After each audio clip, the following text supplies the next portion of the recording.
Welcome to History of Christianity here at Mid-America Baptist Theological Seminary and the college at Mid-America. This is the introductory video for this class, History of Christianity, which is CH3001 for the undergraduate level or CH6001 for the graduate level. And the purpose of this video today is to just give you an introduction to the course, and we will go over the syllabus. Before we jump into that, I wanted to just introduce myself. My name is Zach Sandiford. I am a teacher here at Mid-America. I wear a couple different hats.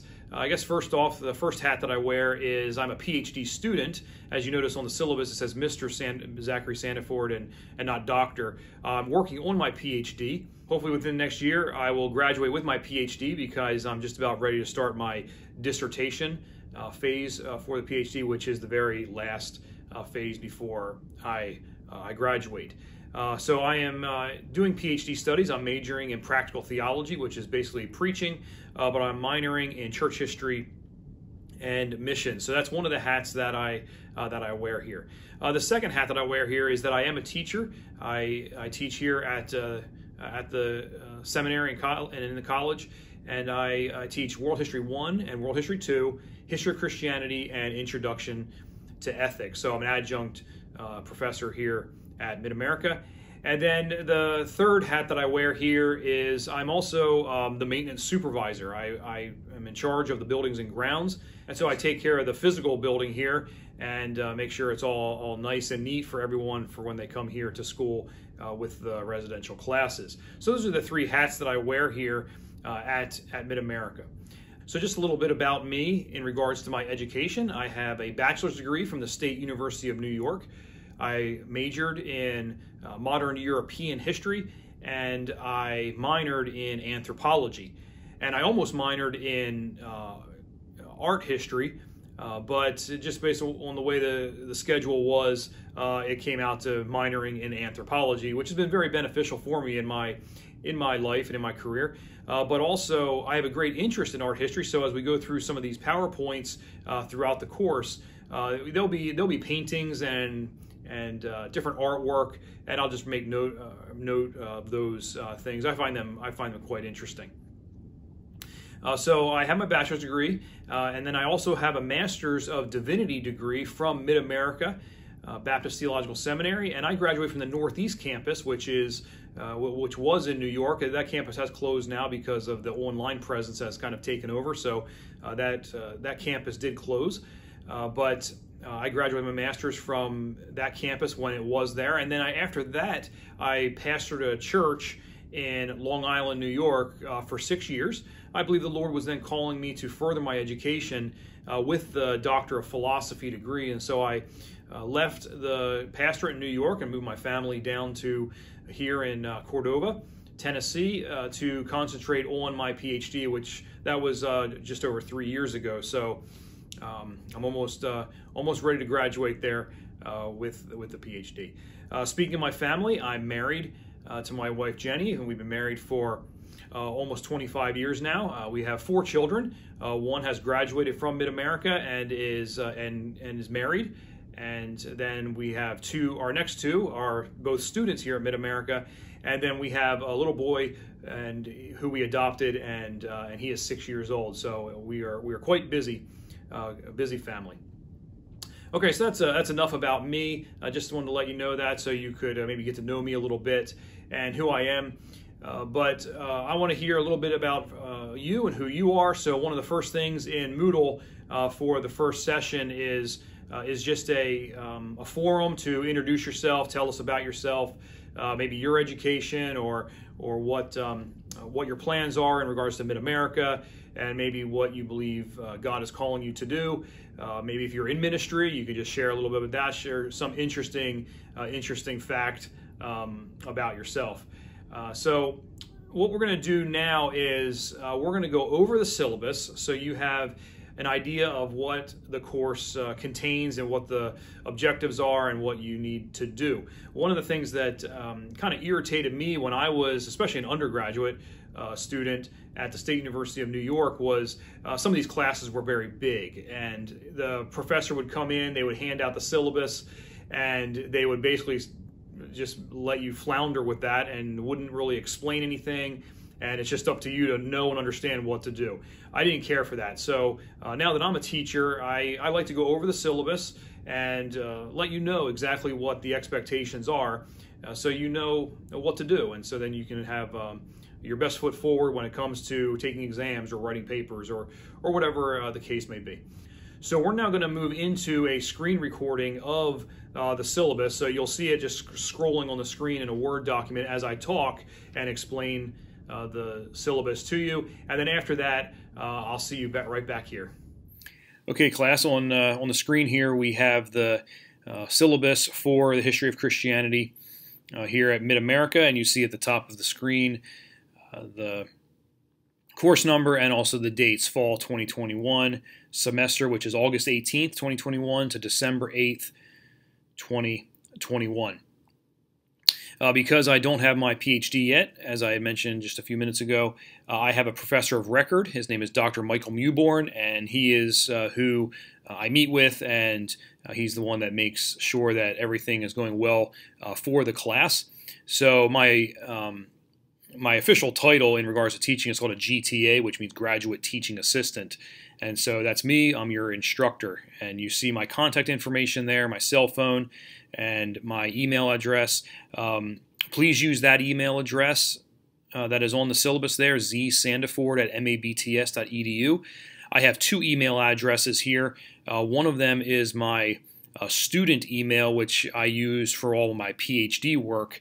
And then this one here is for my teaching. So please use that one, the zsandiford@mabts.edu. And primarily the communication will be through email. If there's some sort of major issue, you can shoot me a text or something on my cell phone. But you can email me. You see over there on the side, this is an online class for you guys. So the minimum time that you need to log in basically on Moodle is 3 times per week. That's like your attendance. I don't really check that because I don't know your schedule. You might only be able to log in on Fridays and Saturdays. I don't know your schedule. But log in 3 times. There will be 3 sessions per week. So just make sure that you log in and complete the assignments, complete the video. Sorry about that. Got a little dark. But then you see that the residential, that's when I teach in class. The Tuesday, Wednesday, Thursday at 12:30 to 1:20. That's when I teach in class. But you guys are here for the online. Okay, let's get into this course description. History of Christianity is a 3-semester-hour survey of the Christian faith and church from the intertestamental period to the present. The course focuses on the background of early Christianity, the beginning methods of which Jesus and his disciples founded the faith, and the consequent spread of his followers throughout the world. The course will examine key historical figures and events as it tracks Christianity's progress from the time of Christ until today. And as any kind of history course, there are usually many dates and many people and many events that we go through, and History of Christianity is no exception. We will cover a lot of material this semester. We're really cramming in 2,000 years of history into a semester. So we will be covering quite a bit. Here's the course objectives. You can read that on your own, on your syllabus there. I'm not going to read this whole thing to you, but just bring out some highlights. Instructor availability, disclaimer, and inclement weather. I just told you how you can reach me, and I'll try as best I can to be available for you. I'm pretty good at responding with emails, usually within a couple of hours of me getting it. So I'm pretty good at that. Disclaimer, the instructor reserves the right to change the content of this syllabus or class schedule as necessary. Inclement weather doesn't really apply to you as an online student. Okay, so the required textbooks. When I pop back into the video here just in a few minutes, I will show you the textbooks, but in this class there are 3 textbooks, but you got to pay attention to what this says here on the screen. All students, which are bachelor's and master's, must have these 2 textbooks: Baker's A Summary of Christian History, and then Gustod's The Religious History of America. Okay, so those are the two textbooks that you need for this course for the bachelor's and master's level. But then also the master's level students must also have Bentonson's Documents of the Christian Church. So masters will have 3 textbooks and bachelors will have 2. So make sure you get those, rent them online from Amazon or a book distributor, or borrow them, or get them from a library or whatever. You don't have to buy them. If you want to buy them, go ahead. You can go ahead and buy them if you want. The reading requirement here, bachelor students are required to read 500 pages, and I have outlined that in the course schedule, which we're going to look at here in a minute. Master students are required to read 1,000 pages, and again, following the reading schedule. Now, for the master students, I have to let you know this. So if you're a master student, the second half of the semester is pretty heavy on reading. You're going to have a couple of books going at the same time. So my advice to you is plan ahead and read ahead. There's a couple of breaks that we're going to have, and there's some times that we don't have things going on in regards to reading for that week. You might want to take that time to read ahead so you're not bombarded there at the end of the semester. And then at the end of the semester, I will ask for a report from you on what percentage of the reading that you completed, and whatever you tell me, that will be your reading grade. So if you read 90% and you say I read 90%, then you get a 90 for that. If you say I read 25%, well, thank you for your honesty, because you're going to get a 25%. So make sure you stay up with the reading. Okay, just moving down through, we have a required research paper. The student will write a research paper on an approved topic from one of the periods of church history, which is the early church, the patristic period, the medieval period, the Reformation, or the modern period. So you will give a thesis statement, a paper outline, and the tentative sources. On the syllabus, you'll see those dates for when those things are due. The bachelor students are required to write a 10-page paper. Pages 1 through 10 is paper text, meaning that's where your writing is. The body of the paper is pages 1 through 10. The 10th page is a complete page. So if you give me 9 complete pages and 1 sentence on the 10th page, that's not complete 10 pages. It's got to be complete 10 pages. That's the requirement. And then plus the bibliography. Your bibliography is not your 10th page. That's going to be after your completed 10 pages. The master students is a 15-page paper. You see there on the screen, pages 1 through 15 is paper text. 15th page is a complete page, and plus the bibliography.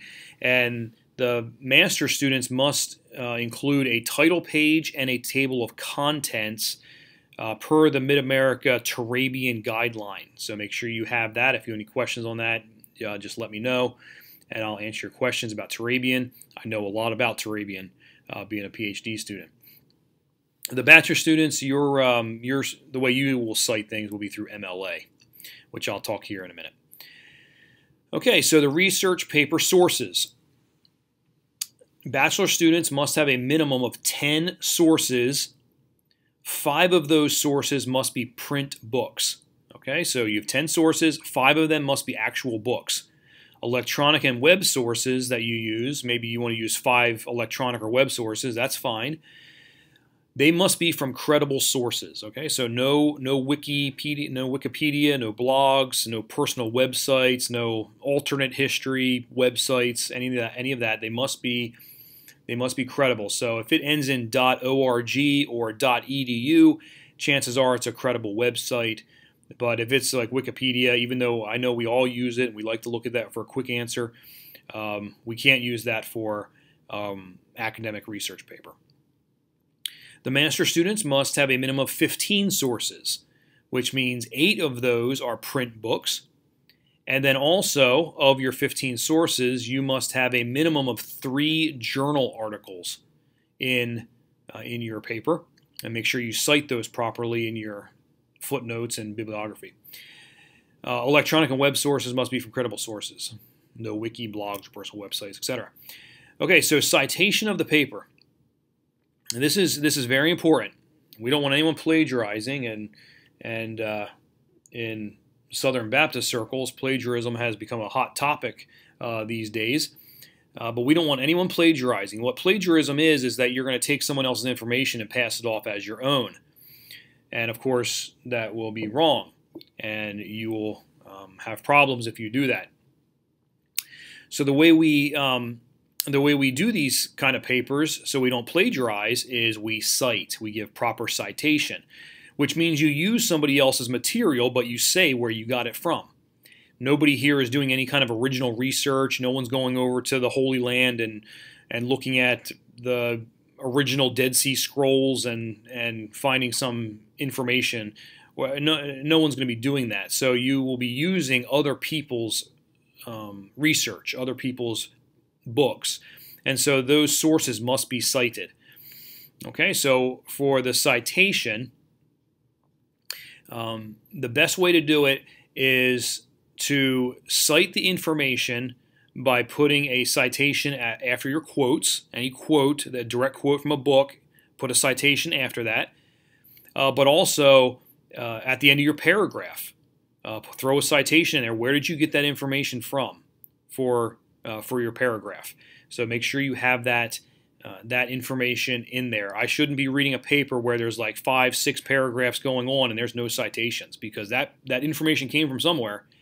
So you need to cite that information. For bachelor students, your citations should conform to MLA format, and I put that in the CMLA Handbook 8th edition. I'm not sure if there's a 9th edition yet, but the 8th edition, that's fine. Master students, citations should conform to Turabian format. See Turabian 9th edition, and that is the edition you need to use for the master students, is Turabian 9th edition. Okay, so writing requirements. You'll write your research paper, Times New Roman 12 font. The same font must be used throughout the paper, so don't get fancy. Don't start increasing size and doing little fancy fonts and any of that stuff. Ensure your page numbers font is the same as the paper font, so make sure it's in Times New Roman 12. Please do not insert pictures or maps. One time I had a student put a map in a paper and just arbitrarily made the map really big, so the map took up over half the page. Do not put pictures or maps in your paper.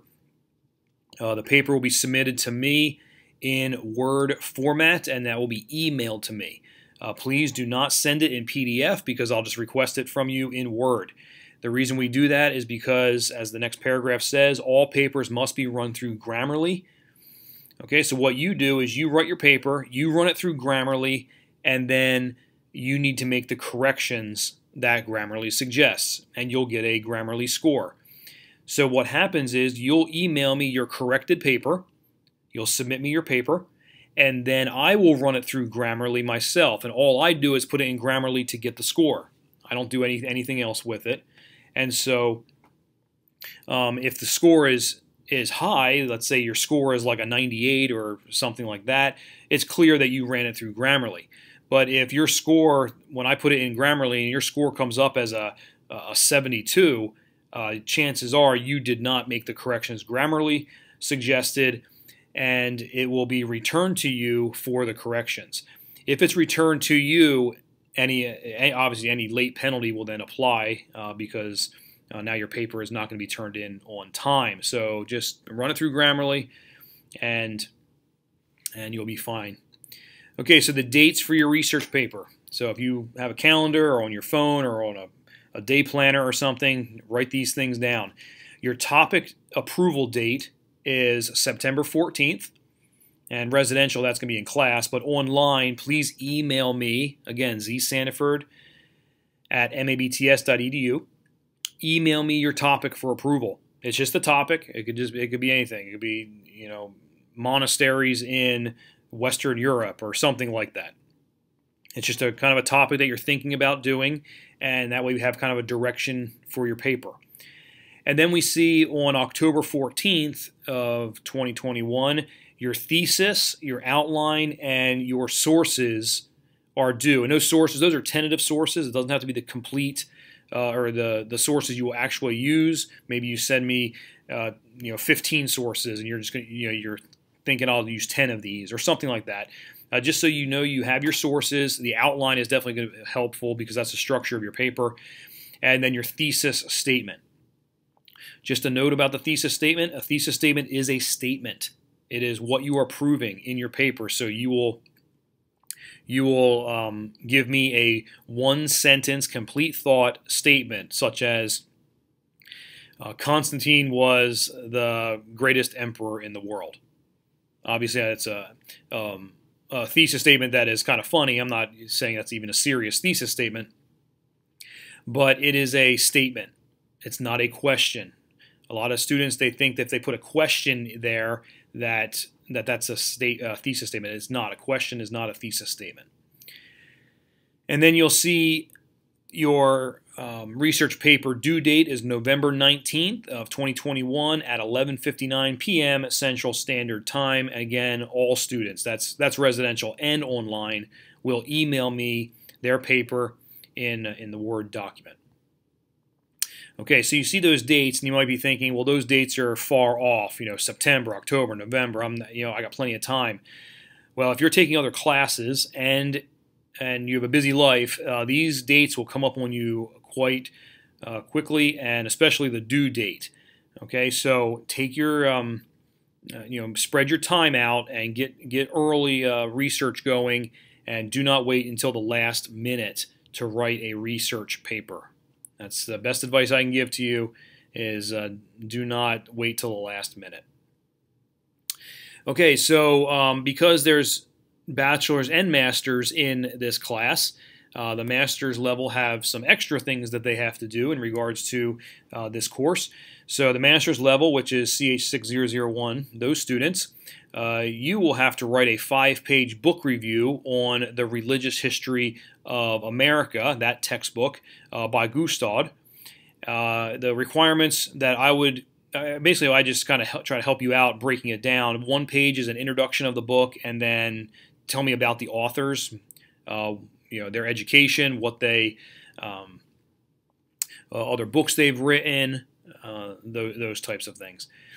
And then a 2-page summary of the content. So that's where you kind of tell me about what's in the book. And then a 2-page strengths and weaknesses of the book and your opinion of the book.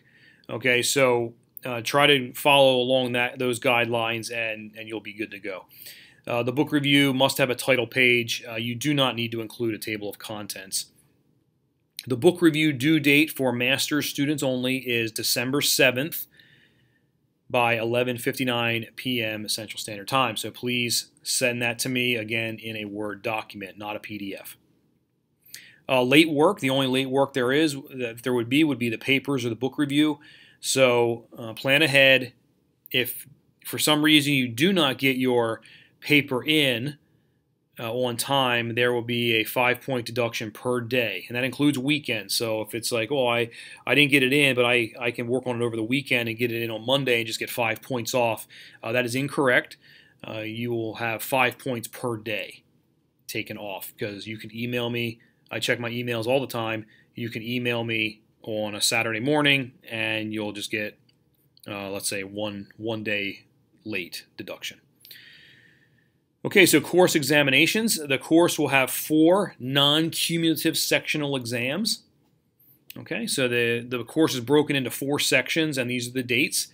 September 9th is exam 1. Exam 2 is September 30th.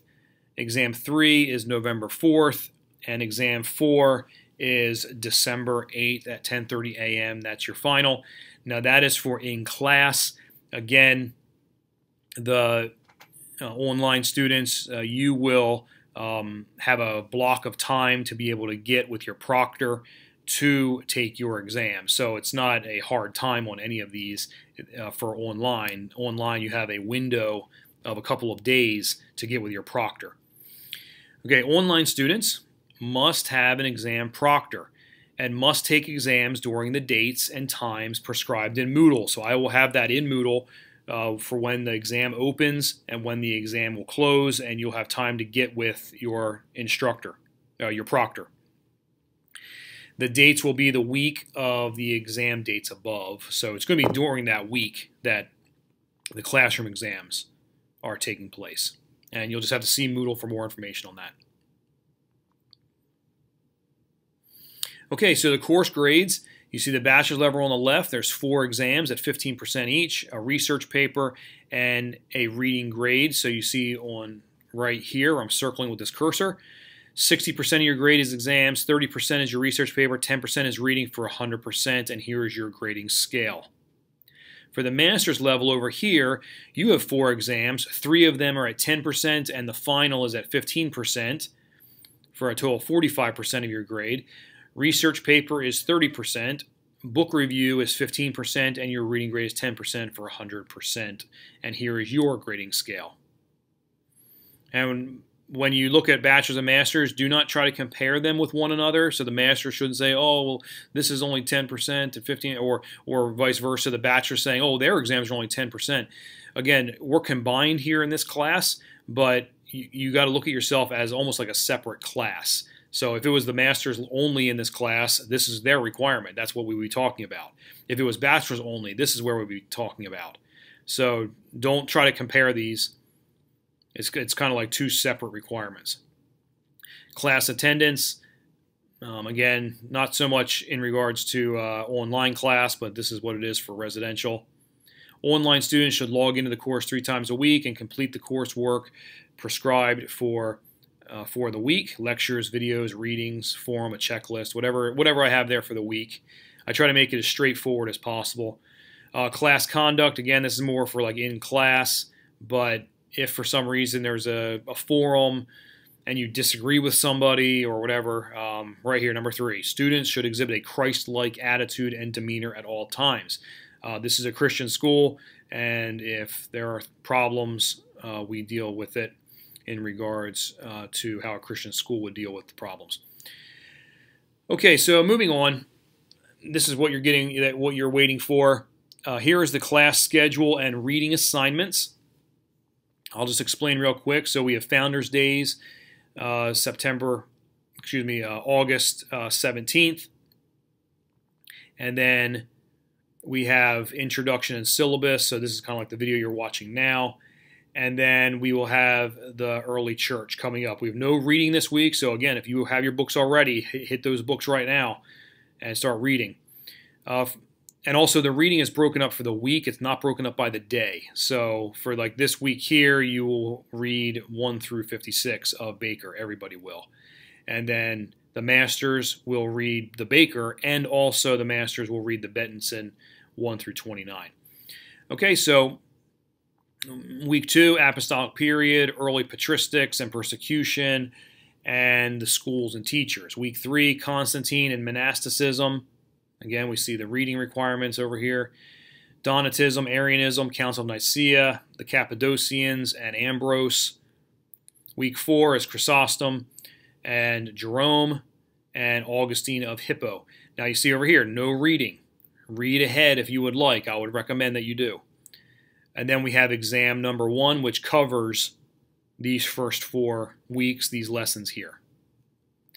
Then we move on to medieval Christianity. So this is section 2.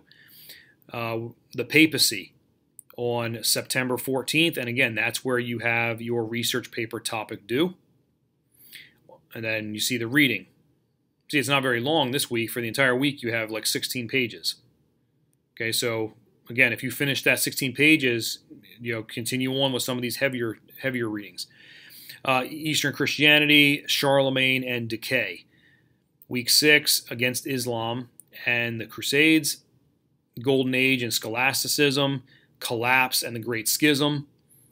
Week 7, Pre-Reformation and Humanism, and Colonial Christianity. Now, when I say colonial Christianity, don't think like the 13 colonies of the United States. That's going to be later. This is colonial Christianity during the late medieval times. Exam number 2, September 30th. Then we have fall break. Again, you don't be like, oh, fall break, I'm just going to not do anything. Read ahead.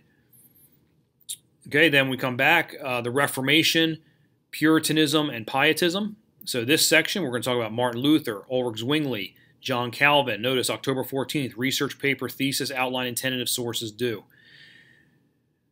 Radical Reformation, English Reformation, Counter Reformation. And now we start seeing the reading over here. All need to read that. Then the masters need to read this, and the masters need to read this. So we're starting to get a little heavier on the reading. Week 11, the 30 Years' War, Puritanism, Reformed Orthodoxy, and Rationalism. Week 12, Spiritualism and Pietism, and then the First Great Awakening, exam number 3. Modern Christianity, and the Second Great Awakening, Manifest Destiny through World War I, new religions that start popping up, Western Europe, European Christianity and Charles Spurgeon, Eastern Christianity, the missions movement of the 19th and 20th century, and again, right here, this is a Friday, research paper due 11:59 p.m. Central Standard Time, so you'll email it to me by that time. Thanksgiving break, again, catch up on the reading. Week 16, Protestantism in the United States. Then we have SBC deterioration and the conservative resurgence, and then a final exam review. And then no class on the December 7th because that is finals week, and your final is the next day. Master students, your book review is due that day. Your final exam, again, you're going to have a period of time to take your final exam, but I got to let you know this. This final exam will be open from Monday through Wednesday. Okay, and this Wednesday time period, this December 8th, this Wednesday time period will go till midnight. Okay, because at midnight the semester ends. Okay, so just make a note of that. But you'll be told this in Moodle coming up. In regards to the exams, I know a lot of students, especially when we get a lot of this information going, a lot of names and all of that, I do provide a study guide for each exam. Answer the study guide and you'll do fine on the exam. But do not just put it off. Don't be like, well, I'm okay, I can remember everything. Chances are you will not. We have a selected bibliography, so you can use this in case you want some resources for your paper, what to look into. Okay, there's some maps, some reference material. Then from the 16th century to present, here's some more books, maps. This here is the rubric for research paper. So this is how the college grades this. So presentation ideas, organization and flow, your style, MLA, research and support, and mechanics. So we grade it on these areas and come up with the grade for your research paper. This here is the reading signature page. Now this is more for like other classes, but what I require for History of Christianity is at the end of the semester, you will send me an email, and it'll be on Moodle. It'll say in Moodle, please send me an email saying what percentage of the assignments that you read. So you don't need to give me this page, you just need to say in an email. And then this is important for in class, but again, after you watch this video, you need to email me that you have received the syllabus and you understand the syllabus. Okay, again, that'll be in Moodle. And also in Moodle is the Proctor Agreement Form. Okay, that's a PDF in Moodle. Print that out, please. Print out the Proctor Agreement Form. Find a proctor who they can't be another student, they can't be a relative or anything like that. It's got to be like a third-party person. Sometimes people use someone in their church, their pastor, a church secretary, somebody else that's just not a relation or something like that, and have them fill that out. And then what they need to do is send it to me with their email address. Very important. Proctor form filled out by the proctor and signed with their email address. They can write it on the proctor form. Easiest thing for you to do is take a picture of it and text it to me. That'd be the easiest thing to do. Right here on the screen is my cell number. So take a picture of the proctor form after it's been signed with their email address on it and then send it to me. And that way when it's time for the exam, I can send them the password so you can get into the exam. Okay, so I think that is it for the syllabus. I'll see you just in a second. Okay, class, I hope that wasn't too boring for you going through that for a half an hour, but I just wanted to make sure that you know exactly what you need to do. Any questions, send me an email, and I will be more than happy to help you out there. I did want to show you the books that we're having. This is your first textbook, the Summary of Christian History, so it kind of looks like that. Again, grab it from the library or rent it online. The next one is, well, I got this from the library, so there's no cover to it, but The Religious History of America by Gustad, and this is going to be the second textbook where the bachelor students will read some of this book, but the master students need to read all of this book and do a book review on it. And then also the master students only, bachelor students, you can purchase this book if you want. It's an interesting book, but the masters must have this book, Documents of the Christian Church by Bentonson. So that's that book there. So get a copy of that, and they'll be required reading for that. So other than that, that's it for this video. Next time we are going to get into the beginning of the history of Christianity by looking at the early church. So I'll see you then. Take care.